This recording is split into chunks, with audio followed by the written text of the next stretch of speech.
விஜயா இங்கே சிந்தாமணி கிட்ட பேசுகிறாங்க. நீங்கள் போட்ட திட்டம் எல்லாமே இப்படி ஆகும்னு நினைக்கல. வீட்டில் இங்கே எல்லாருக்கிட்டையும் நான் அவமானப்பட்டதான் மிச்சம்.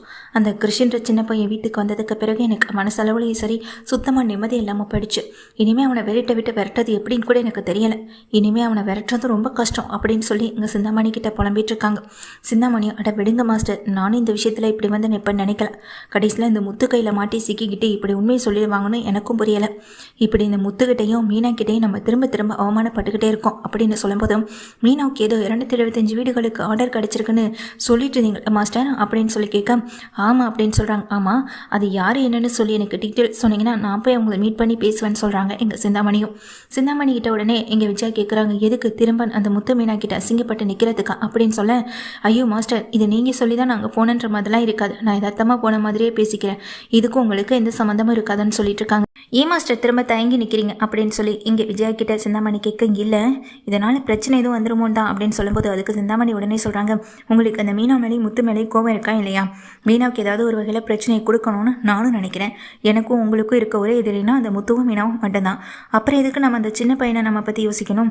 முத்து மீனாவுக்கு பிரச்சனை கொடுத்தாலே போதும், அவங்க பிரச்சனைக்குள்ளே இருந்தாலே போதும். அதுக்கப்புறம் ஒன்று அந்த கிருஷத்தை அழைச்சிட்டு அவங்க அந்த வீட்டை விட்டு போவாங்க, இல்லை தன்னால் அந்த கிருஷை பார்த்துக்க முடியாமல் அவங்களே கிருஷை கொண்டு விட்டுருவாங்க.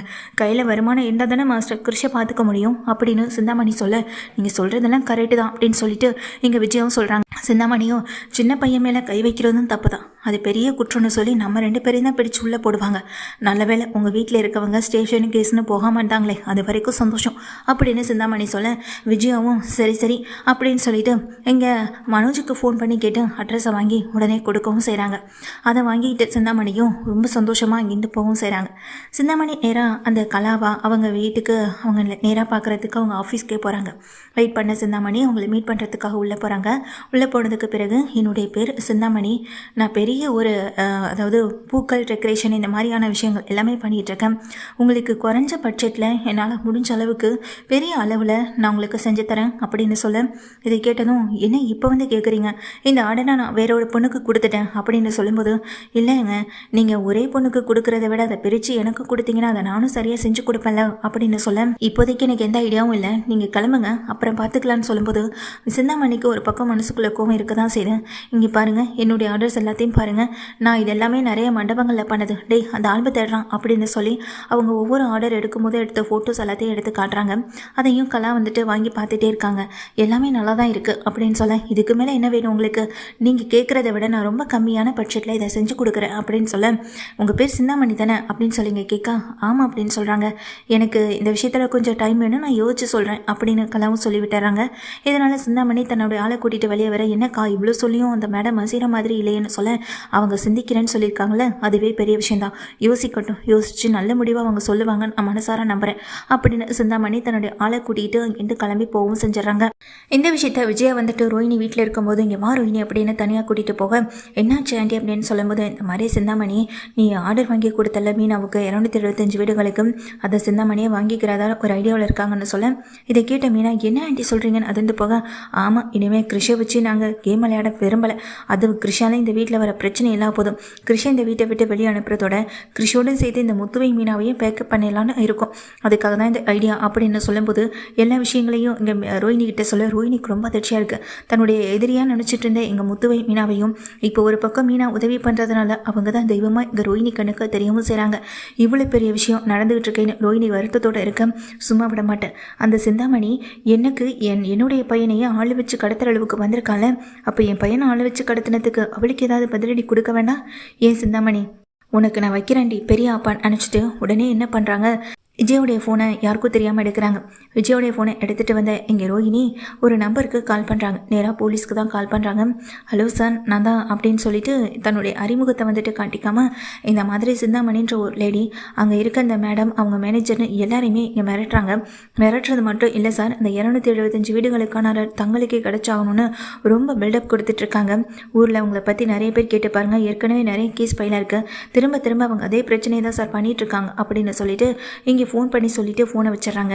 அது மட்டும் இல்லை, அவங்களுடைய ஆட்களால் இந்த மேடமுடைய உயிருக்கே ஆபத்து இருக்குன்னு சொல்லவும் செஞ்சிடறாங்க விஜயா சொன்ன விஷயத்தைப்படி. ஏன்னா இப்போ அவங்க ஆட்கள் எல்லாருமே அந்த மேடமை ஃபாலோ பண்ணிகிட்டே தான் இருக்கவும் செய்கிறாங்க. இதை தான் சிந்தாமணி விஜயா கிட்ட சொல்ல, விஜயா ரோஹிணி கிட்ட சொல்ல, ரோஹிணி ஃபோன் பண்ணி விஷயத்த சொல்லிடுறாங்க எங்கள் போலீஸ்க்கு. போலீஸ் கொஞ்ச நேரத்தில் அந்த மேடமை காண்டாக்ட் பண்ண ஆஃபீஸில் இருக்கதா சொல்கிறாங்க. ஆஃபீஸில் சுற்றி அவங்க ஆட்கள் எல்லாமே இருந்துகிட்டு இருக்காங்க. ஏன்னா இந்த ஆர்டரை எப்படியாவது வாங்கி ஆகணும் அப்படின்றது சிந்தாமணியோட நோக்கம். மீனாவுக்கு ஒரு கையளவு கூட காசு அவள் கைக்கு போயிடக்கூடாது, அவள் கஷ்டப்படணும், அதுதான் இந்த சிந்தாமணியுடைய நோக்கம். என்ன பண்ணியாவது இந்த ஆர்டரை வாங்கணுன்றதுக்காக தான் ஆட்கள் கூட வெளியே வெயிட் பண்ணிட்டு இருக்க சிந்தாமணியை கொத்தோட கூண்டா இவங்க போலீஸ் பிடிக்கவும் செய்கிறாங்க. என்ன சார், நான் என்ன சார் பண்ணேன், எதுக்கு சார் என்னை பிடிச்சிட்டு போறீங்கன்னு சிந்தாமணி ஒரு பக்கம் சத்தம் போட சிந்தாமணியை தரன்னு ஸ்டேஷனுக்கு எழுதிட்டு போகவும் செய்கிறாங்க. அப்போது இங்கே கம்ப்ளைண்ட் கொடுத்தது யார் என்னன்னு தெரியல மேடம், உங்கள் உயிருக்கு ஆபத்து இருக்குது, அதுவும் சிந்தாமணியால் அவங்க 275 வீடுகளுக்கு ஆர்டர் வாங்கணும்னா எந்த சுச்சுவேஷனுக்கும் போவாங்க அப்படின்னு சொல்லி எங்களுக்கு ஒரு ஃபோன் கால் வந்தது. அதுவும் இல்லாமல் நாங்கள் நினச்ச மாதிரியே அவங்க ஆட்கள் எல்லாருமே இங்கே தான் சுற்றிட்டு இருந்திருக்கானுங்க. அதான் மேடம் நாங்கள் இவங்களை கையும் களமாக பிடிச்சோன்னு சொல்ல ஒரு கம்ப்ளைண்ட் மட்டும் கொடுங்கன்னு அந்த மேடமே கூட்டிகிட்டு போயிடுறாங்க. கலாவும் இப்போ ஸ்டேஷனுக்கு போயிட்டு சிந்தாமணி மேலே கம்ப்ளைண்ட் கொடுக்குறது மட்டும் இல்லாமல் இவங்களை நிறைய ஆட்கள் இருக்கிறனால தான் சார் நல்லவங்க கூட இந்த மாதிரியான இடத்துக்கு வரத்துக்கு ரொம்ப பயப்படுறாங்கன்னு சொல்லி கம்ப்ளைண்ட் எழுதி கொடுத்துட்டு வரவும் செய்கிறாங்க. இப்போ யார் சார், நான் யார் சார் ஃபோன் பண்ணதுன்னு சொல்ல, ஃபோன் பண்ணி யார் என்ன விஷயங்கள்னு சொன்னாங்கலாம் உங்களுக்கு சொல்ல முடியாது, ஃபோன் வந்தது, நாங்கள் போனோம், நீங்கள் நின்னீங்க, அதனால் உங்களை அரெஸ்ட் பண்ணோம் அப்படின்னு ஸ்டேஷனில் இருக்கவங்க சொல்ல, சிந்தாமணியோடைய ஆள் வந்துட்டு நைஸாக அங்கே இருக்க ஒரு ஆளுக்கிட்ட பணத்தை கொடுத்து யார் என்னென்னு எங்களுக்கு தெரிஞ்சாகணும்னு சொல்ல, சரி இருங்கன்னு அந்த பணத்தை வாங்கிட்டு போன போலீஸ் விஜயான்ற நம்பர்லேருந்து தான் இங்கே ஃபோன் கால் வந்திருக்கு அப்படின்னு சொல்லிடுறாங்க. இதை கேட்ட சிந்தாமணி அதிர்ந்து போகிறது மட்டும் இல்லாமல் தன்னுடைய மகள் மூலமாக வக்கீலை வச்சு இங்கே வெளியே வர எங்கள் சிந்தாமணி நேராக எங்கள் விஜயா வீட்டுக்கு போகிறாங்க.